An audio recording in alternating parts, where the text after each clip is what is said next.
Today, I will be talking about how we got our visa in 5 days. Yes, guys, you heard that. 5 days.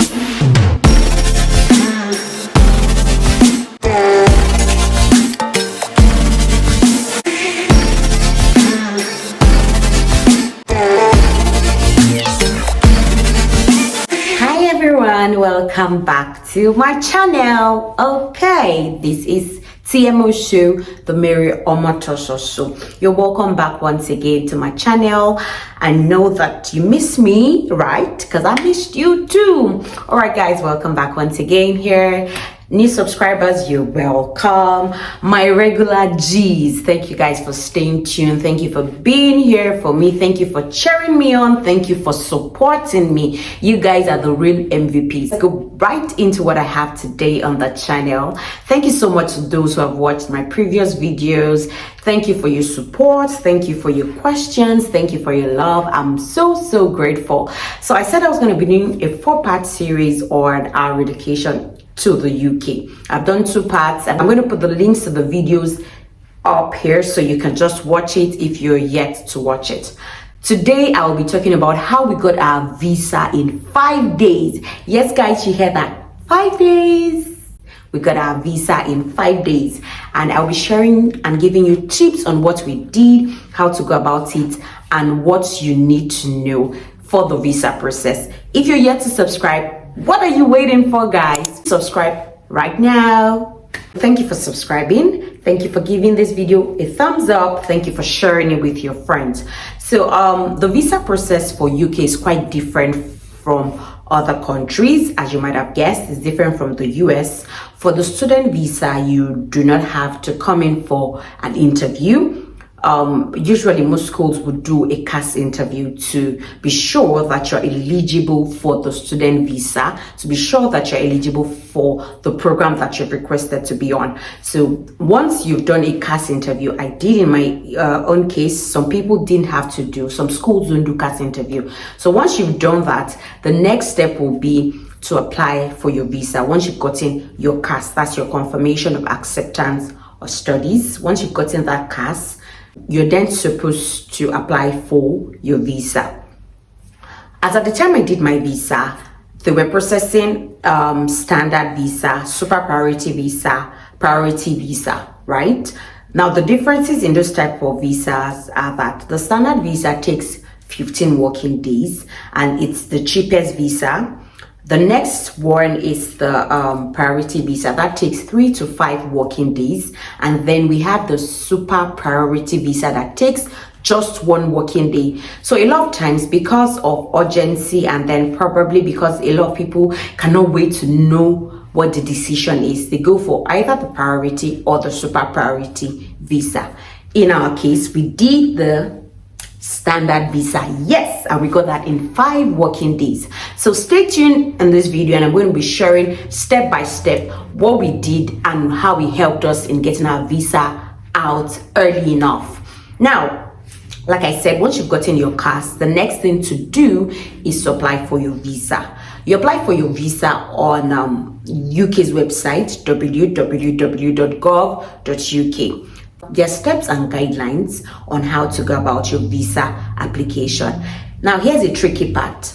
You cannot apply for your visa without paying the IHS fee. That's the health surcharge fee. Yeah. So make sure that you have the money for your visa and the money for your IHS. In my previous video, I gave an estimate on how much it costs. You can get the exact fee on UK's website, but for the health surcharge, I think that there's no particular amount for that fee. It varies from person to person. What I paid is different from what some other persons paid. So you need to make sure that you have sufficient money for the IHS fee. Although it would show you how much you're expected to pay and is usually in dollars. So it will show you how much you're to pay. So just make sure that you have sufficient money for that. It is only until then that you can now pay for your visa, right? So that being said, once you've paid for your IHS fee and you've paid for your visa. The next thing that you're expected to do is pick a date for your biometric capturing.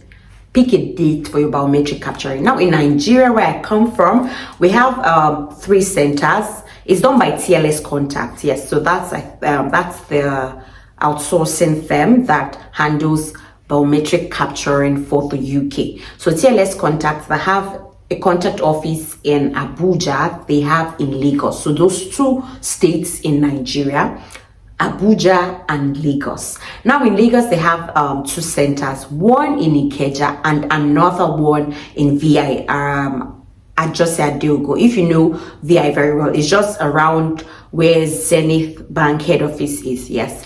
So now the difference in both centers in Lagos is that for the VI center, you have to pre-book. You can't just come in there. And to pre-book, you need to pay an extra fee of it's about £35, if I'm correct. Yes, it's about that, but it's not up to £50. So it's about £35 thereabouts. You pay that to pre-book to use the VI center. It's more like a priority service, right? So once you have booked, you can use the Abuja office, you can use any of the Lagos offices. Once that is done, you go to of course, it will give you, once you've paid for your visa and you've paid for IHS fee, it will tell you to go for your biometric, to select your a venue or a center for your biometric capturing. Whichever center you select, it would send you to their website, and then there are things that you need to do on that site.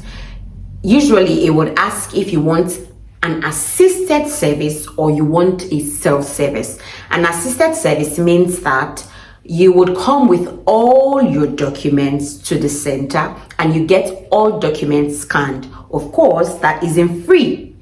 Now, the self-service means that you're going to, from start to finish of the documentation, you're going to do it yourself. Meaning that you would get all the documents that you need. You would scan all the documents and attach, and all you're going to be doing at the center is just biometric capture, right? Understood? Good. So in our case, we did the self-service. At this point in time, we had spent quite a lot, and I'm not sure I wanted to spend anything extra on an assisted service when I can read, I can write, and I can understand. So the only thing I did differently was that I asked a friend who had just gone through that process, because I also didn't want to make mistakes. Because once you submit it, bye-bye, you cannot edit, you cannot adjust anything. It is different for the assisted service because they can advise you and tell you, oh, this is it, this one, this is not clear enough, this is what you should attach, things that they might be able to assist you in that. So it's quite different for the assisted service. We did self-service and we made sure to attach all our documents. Now, this is where a lot of people have setbacks. Make sure that you have all your documents properly scanned, rightly scanned. Make sure it is clear enough. Make sure that the edges are not charred. Make sure that there's no disparity in what you have scanned. Now, your supporting document varies. For myself, I was going to come with my husband, so it meant that I needed to attach his documents and also my documents. So when I say his documents, our wedding pictures and things like that, because for your visa application, there's no blanket visa application. Each person applies individually. So I had to make sure that I had supporting documents to show that I was coming with a dependent and the relationship with this dependent.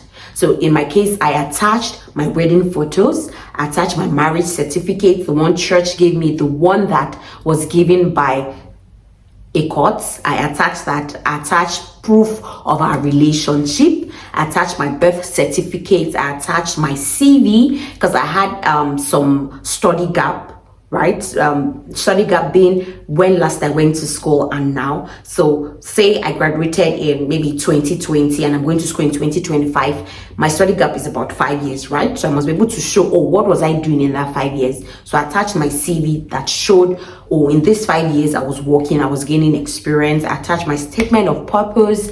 I made sure that I attached my degree certificate. I attached my transcript. Make sure that you attach every document. So it is segmented. You will get I think personal document, financial documents, and then other supporting documents. So then tuberculosis test, to attach my tuberculosis test certificate. I attached my proof of funds. Very important. And make sure that it is the proof of funds that you use to request for your CAS. They are very clear about that. So you attach your birth certificate, your proof of funds, you attach your tuberculosis test certificate, you attach supporting documents. If you were to be married, you attach that. If you have had study gap, please attach your CV, attach your statement of purpose, attach you could, if you also have a study gap and probably it's not maybe work related or anything, make sure that you have a document that is supporting why there is that gap, why there's that study gap. Believe you me, once you're able to attach every document that you need to support your visa application, nobody's going to reject your visa. Nobody will reject your visa. And if your visa has been rejected, one good thing about the UK is if your visa has been rejected, you get the reason why it's been rejected, right? Your visa is not just thrown in your face. There's a reason why it's been rejected, and then you can appeal, right? You can appeal. Another thing you need to note is please do not lie in your application. Do not lie in your application. They would verify every information that you have submitted. So if you say, I worked at so and so place, make sure that when they call that place, they can verify. I went to so and school, make sure they can verify. I've said it, please, your proof of funds should be the one that you use to get your CAS, the one that you use to apply for your CAS, because that is expressly stated on their website. It is expressly stated. That's how they will tell you that you request for your visa within, I think, 30 days of when you've gotten your CAS, so that the proof of funds document is so very valid. So once you've attached all of those documents, if you're doing a self-service, once you've attached, it now tells you to choose. You choose a date, and you need to do that fast, because like in our case, we used the one in VI and not many dates are available. So it will tell you to choose a date, and it will then tell you to choose a time. And of course, there are usually a lot of persons there. So you choose a date, you choose a time. Once that is done, make sure that you get to the venue at least 30 minutes before. They don't want a lot of people crowding, so they won't tell you to come and sleep and wake up there. I learned the center in Ikeja is a lot more stressful. So I didn't use Ikeja. I learned some people sleep there just to be able to meet up with their timing. I don't know about that, but make sure that you get to your center at least 30 minutes before, so that you're not disorganized. And of course, you need to go with your appointment slip. So they will send you an email. Print out that email, because that's what shows that you have an appointment at the center. And based on your appointment slip and appointment time, you'll be called in. Once you're called in, if it is self-service, you already have your documents uploaded. If it is assisted service, there's a place that you need to go for your documents to be scanned. For self-service, usually it moves faster because you don't have to wait for them to keep scanning your documents. So there's usually a queue. You are asked to fill some documents. Once you fill that, you go for your biometric capturing, and then once you've done your biometrics, that's your thumbprint, and then there's a picture that is taken of you. Once you've done that, of course, you have to submit your passport. So yes, you'll collect your passport. Once you've done that, au revoir.